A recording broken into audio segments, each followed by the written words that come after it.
And ఆ award మీరు తీసుకున్నప్పుడు మీ టీమ్మేట్స్ కావచ్చు, అదేవిధంగా ఈ హీరో కావచ్చు, అంతకుముందు అన్న వాళ్ళందరూ రియాక్షన్ ఏ విధంగా? అంటే మేము చెప్పాం కదా సార్ పార్టీ ఎప్పుడు అన్నట్టే ఉంటుంది ఇంకా డెఫినెట్లీ.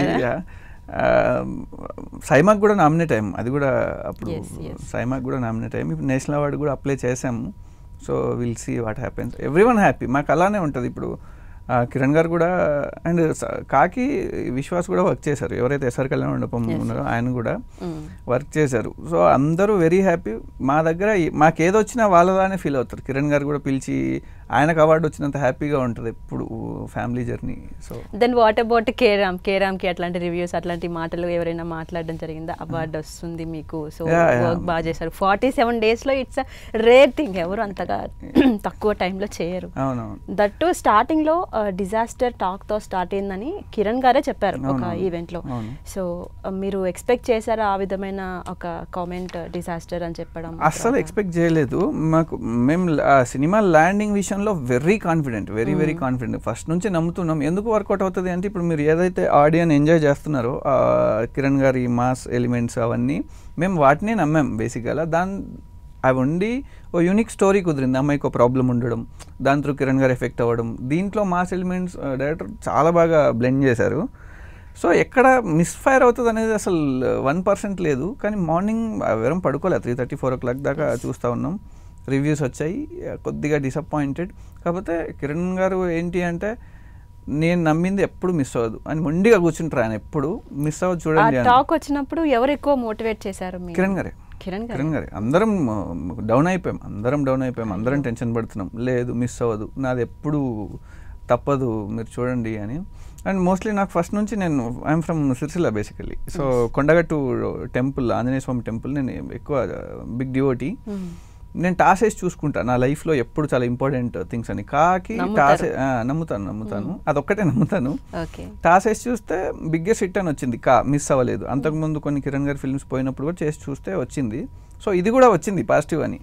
ఇన్ని పాజిటివిటీ ఉన్నాయి, బట్ నెగిటివ్ రివ్యూస్ ఏంటి అంటే కిరణ్ గారే 100% మోటివేట్ చేసి ఆయనే. మధ్యాహ్నం వరకు యూట్యూబర్లు అందరు రాస్తూ ఉన్నారు. అంటే ప్రాబ్లం ఏంటి అంటే సినిమాలా చూసి ఎంజాయ్ చేస్తే చాలు, దాంట్లో పాయింట్స్ వెతికి ఇంకా ఇప్పుడు గ్రౌండ్ లెవెల్కి వెళ్ళాం మేము. సక్సెస్ టూర్కి తిరుగుతున్నాం, అన్ని ప్లేసెస్కి తిరుగుతున్నాం. ఎక్కడికి వెళ్ళినా ఇప్పుడు 40 lakhs టికెట్స్ తెగాయి ఇప్పటి వరకు. 40 lakhs మెంబర్స్లో ఏ ఒక్కరు బాగాలేదని చెప్పలేదు జనరల్ ఆడియన్స్. సో మేము దాన్నే నమ్మాం. బట్ కిరణ్ గారి నమ్మకం ఇదంతా మాకు ఎప్పుడైతే 2 o'clock షో ఫినిష్ అయిందో అర్థమైపోయింది సినిమా బ్లాక్ బస్టర్ అని. ఆయన కిరణ్ గారితో ఎలా ఉంటుందంటే సినిమా ఆయనకు అర్థమైపోతుంది మధ్యాహ్నానికల్లా. ఇఫ్ ఎనీ ఉంది అంటే ఆయన బయటికి రారు ఇంకా. సో ఆయన ప్రెస్ మీట్ పెట్టినప్పుడే అర్థమైపోయింది, ఆయన చాలా క్లారిటీ ఉంది. ఓకే, దానికి ముందు బాగా ఎక్స్పెక్ట్ చేస్తారు.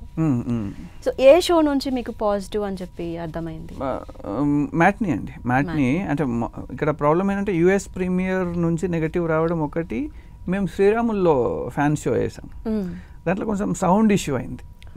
అంటే ఏదో mixing theatre issue, sound issue అయింది. డైలాగ్ సరిగా వినపడలేదు. మేము ఇది వర్కౌట్ అవుతుంది అనుకున్న ప్రతిదానికి ఆడియన్స్ సైలెంట్గా ఉన్నాడు అక్కడ ఫస్ట్ హాఫ్ అంతా. మేము కొంచెం భయపడ్డాము. సో రివ్యూస్ ఇవన్నీ ఏదైతే వచ్చిందో అదంతా ఇక హారిబుల్ సిచ్యువేషన్, ఇంకా అందరం డౌన్ అయిపోయాం. మళ్ళీ కిరణ్ గారు పిలిచి కొడుతున్నాము అంటాడు. ఎలా సరే అంటే నన్ను నమ్మండి, భయంకరంగా ఉంటుంది ఆయనతో. ఆయన నమ్మాడంటే ఎవరి మాట వినడు, ఓన్ డెసిషన్స్ ఉంటాయి ఏ ఉన్నా కూడా. సో అది చాలా ప్లస్ అయింది. అండ్ ఇంకోటి ఏంటంటే ఇప్పుడు మీరు చాలా వరకు కూడా డిజాస్టర్ టాక్ అన్నారు, దాని తర్వాత హిట్ వచ్చింది. సో ఇట్లా కాన్ఫిడెంట్గా ఉండడం, మోటివేట్ చేయడం ఒక ఎత్తు అయితే, ఇంతకుముందు మీరు చెప్పినట్టు రివ్యూస్ అన్నారు కదా. సో ఆ రివ్యూస్ అనేది మీకే కాదు, చాలా పెద్ద పెద్ద మూవీస్కి కూడా ఒక నెగిటివ్ ఇంపాక్ట్ అవుతుంది అని చాలా మంది చాలా సందర్భాల్లో చెప్పారు. సో యాజ్ ఎ సినిమాటోగ్రాఫర్గా చాలా కష్టపడి ఉంటారు ఈ మూవీ కోసం, చాలా స్ట్రగుల్ అయి ఉంటారు. సో మీరేం చెప్తారు? మీ రియాక్షన్ ఏ విధంగా ఉంటుంది ఈ రివ్యూస్ మీద?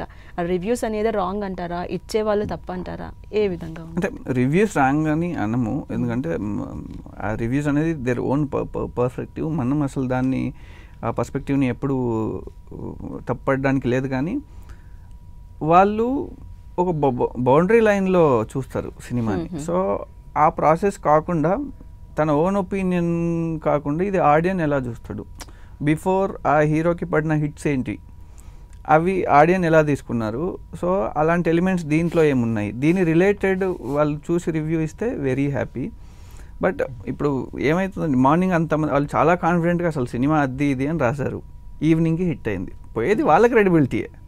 సో వాళ్ళు అన్ని కన్సిడర్ చేసి ఈ సినిమా ఇలానే ఉండాలి. అండ్ జనాలు కూడా రావడము ఇప్పుడు రివ్యూస్ చూసే రేటింగ్ చూసే వెళ్ళాలి అని ఒక థాట్కి వచ్చింది. సో ఈ కేరామ్ విషయంలో మీరు అలాంటిది ఒకటి ఫేస్ చేశారు కదా, ఆడియన్స్కి మీరు ఏం చెప్తారు ఈ రివ్యూస్ పరంగా చూసే ఆడియన్స్కి ఏం చెప్తారు మెయిన్గా? అంటే అదే అండి, ఏమవుతుందంటే గ్రౌండ్ లెవెల్లో ఇప్పుడు టౌన్స్లో ఇప్పుడు మా ఊర్లో అసలు రివ్యూ ఎవ్వరికి తెలియదు, వాళ్ళు సినిమాని చూసి వెళ్తారు. సో అలా వెళ్ళే వాళ్ళదే ఎక్కువ. కాకపోతే ఇంపాక్ట్ ఏమవుతుందంటే మనం ఈ హైదరాబాద్ వరకు రివ్యూస్, ఇప్పుడు నేను ఇక్కడ ఉన్న టౌన్లో ఉన్నవాడు నాకు ఫోన్ చేస్తాడు, ఫోన్ చేసి సినిమా ఎలా ఉంది అని అడుగుతాడు. నేను రివ్యూకి ఇంపాక్ట్ అయ్యాను అనుకోండి, సినిమా బాగాలేదంటారా అని చెప్తా. సో అది కొంచెం ఎఫెక్ట్ అవుతుంది. ఎండ్ ఆఫ్ ది డే నేను అలా చెప్పినా కూడా సినిమా బాగుంటే వాడు వెళ్తాడు. సో ఆ ఫస్ట్ డే చాలా ఎఫెక్ట్ అవుతుంది సినిమాకి, అంతే.